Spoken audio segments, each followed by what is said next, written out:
ଆଜି କଣ ଏତେ ରୋଷେଇ ହଉଛି?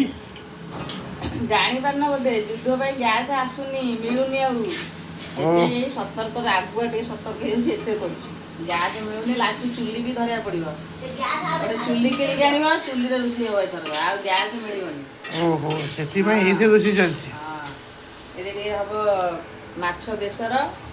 ମାଛ ବେସର ହବ ମସଲା କଷା ଚାଲିଛି ଦେଖିବା। ଆଉ ଏଇଟା ହେଇଛି ଟିକେ ସାଧା ତରକାରୀ ହେଇଥିଲା ଲିଟୁ ପାଇଁ। ଆଉ ସେ ଖାଇକି ଟିଫିନ୍ ନେଇ ପଳେଇଲେଣି ଏତିକି ଅଛି। ଏଠି ଟିକେ ଭଜା ହେଇଛି।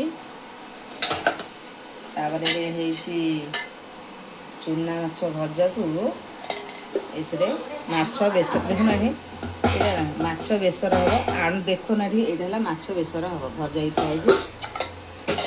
ତାପରେ ଏଇଠି ଟିକେ ମାଛ ତରକାରୀ ହବ।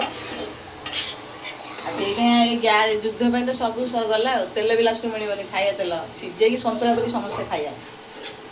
ଆଉ ଚୁଲି ଗୋଟେ ଚୁଲି ଆଣିବ କିଣିକି ଚୁଲିରେ ରୋଷେଇ ହବ ଆଉ ମିଳିବନି ଗ୍ୟାସ୍। ଜାଣିପାରିଲ ତ?